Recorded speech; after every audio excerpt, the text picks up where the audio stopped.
नमस्कार दोस्तों, आज पढ़ेंगे अंतर्राष्ट्रीय कानून यानी इंटरनेशनल लॉ के अर्थ, परिभाषा, स्रोत और अंतर भी जानेंगे कि राष्ट्रीय कानून और अंतर्राष्ट्रीय कानून के बीच में क्या अंतर होता है।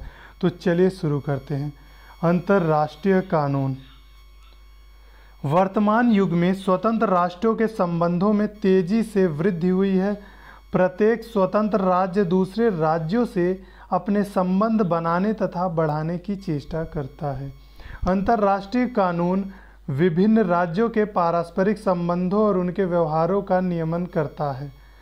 राष्ट्रीय कानूनों के पीछे जहां राज्य के सत्ता का बल होता है, इसके विपरीत अंतर्राष्ट्रीय कानून स्वतंत्र तथा सभ्य राज्यों की मान्यता तथा सद्भावना पर लागू होते हैं। अगर वर्तमान अंतर्राष्ट्रीय कानून आधुनिक विचारों तथा फ्रांसीसी क्रांति की देन है।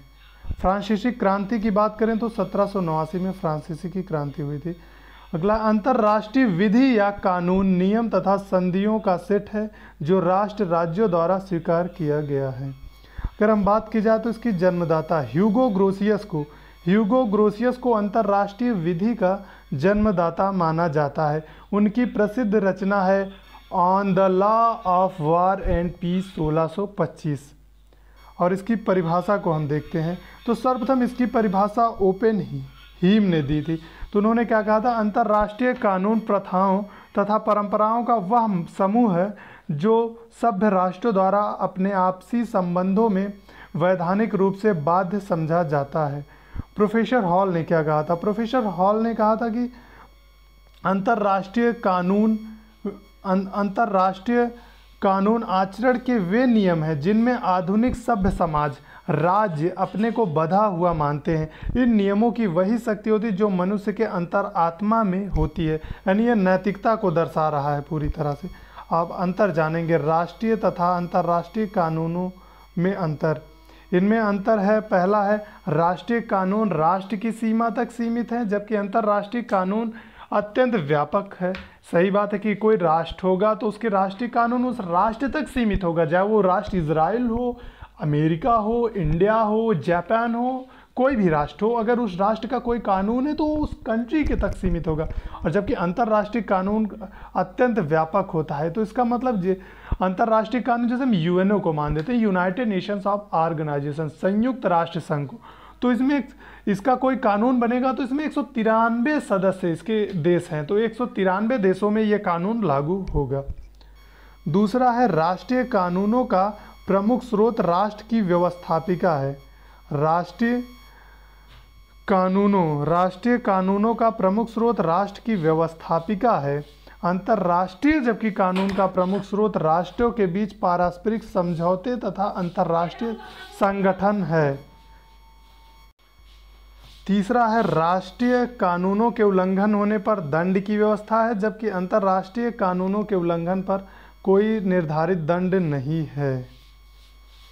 तो अब स्रोत जानेंगे अंतर्राष्ट्रीय कानून के स्रोत। क्या क्या स्रोत हैं अंतर्राष्ट्रीय कानून के? तो पहला स्रोत है अंतर्राष्ट्रीय संधि व समझौते। तो राष्ट्रों के बीच औपचारिक लिखित समझौता द्विपक्षीय या बहुपक्षीय होता है, जैसे श्रीरंगपट्टनम की संधि 1792 में, पेरिस की संधि 1814, जबकि ट्रीटी ऑफ सगौली यानी सगौली की संधि 1816। तो सगौली की संधि अंग्रेज़ और नेपालों के मध्य हुई थी।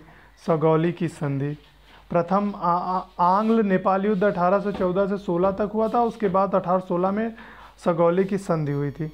दूसरा है युद्ध तथा अंतर्राष्ट्रीय संघर्ष। तो युद्ध तथा अंतर्राष्ट्रीय संघर्ष दूसरा अंतर्राष्ट्रीय कानून का स्रोत है। दूसरा युद्ध तथा अंतर्राष्ट्रीय संघर्ष। युद्ध और किसी भी युद्ध और अंतर्राष्ट्रीय संघर्ष के बाद भी अंतर्राष्ट्रीय कानून बनते। जैसे हम बात करें तो प्रथम विश्व युद्ध 1914 से 18 तक चला, उसके बाद लीग ऑफ नेशंस बना था। क्यों बना था? विश्व शांति के लिए, भविष्य में होने वाले युद्ध को रोकने के लिए। परंतु दूसरा वर्ल्ड वार हो जाता है, तो द्वितीय विश्व युद्ध के बाद वो फिर उसका मकसद ही फिर वो खत्म हो गया। लीग ऑफ नेशन तब बना संयुक्त राष्ट्र संघ। अब इसका भी क्या उद्देश्य है? भविष्य में होने वाले युद्ध को रोकने के लिए। तीसरा है संयुक्त राष्ट्र संघ। संयुक्त राष्ट्र संघ की बात कर रहे थे। संयुक्त राष्ट्र संघ इसकी स्थापना के बाद अंतर्राष्ट्रीय कानूनों का प्रमुख स्रोत है। विश्व शांति सहयोग को बढ़ाने के लिए यूएनओ का नियम बनाता है, यानी यूनाइटेड नेशन संयुक्त राष्ट्र संघ नियम बनाता है जो सदस्य राष्ट्रों पर लागू होता है, यानी जिस इसके सदस्य होते हैं। अगर हम इसकी स्थापना की बात करें तो 24 सितंबर 1945 को इसकी स्थापना की गई थी। और इसके हम सदस्य की बात करें तो 193 इसमें सदस्य हैं, 193 देश इसके सदस्य हैं। तो किन पर लागू होता है? तो 193 देश पे जो इसके सदस्य हैं ये जो कानून बनाता है। अगला कूटनीतिक संबंध। कूटनीतिक संबंध की बात की जाए तो प्रत्येक देश दूसरे देशों में राजदूत भेजते हैं जो संबंधों को बढ़ाने के साथ अंतर्राष्ट्रीय नियमों के अनुसार कार्य करते हैं। कूटनीतिक राजदूत भेजते हैं, जैसे भारत का कोई राजदूत अमेरिका में होगा, जापान में होगा, जिससे हमारे संबंध अच्छे होते हैं, वही हमारा उसी देश से राजदूत। तनाव की स्थिति में राजदूत भी बुला लिए जाते हैं अगर किसी भी देश से तनाव चलता है। पांचवा है रीति रिवाज तथा परंपराएं। तो रीति रिवाज तथा परंपराओं से भी अंतर्राष्ट्रीय कानून बनते हैं। अगला कानूनी विधिवत्ताओं की पुस्तक। कानूनी विधिवत्ताओं की पुस्तक से भी बनते हैं अंतर्राष्ट्रीय कानून, विधिवत्ताओं के पुस्तकों तथा उनके विचारों के आधार पर। सबसे आखिरी है अंतर्राष्ट्रीय कानून के निर्णय।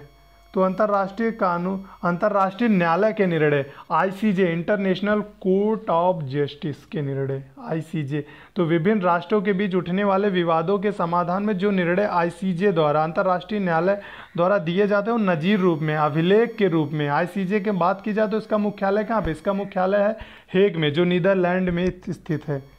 तो चलिए खत्म करते हैं, हम मिलेंगे नेक्स्ट वीडियो में।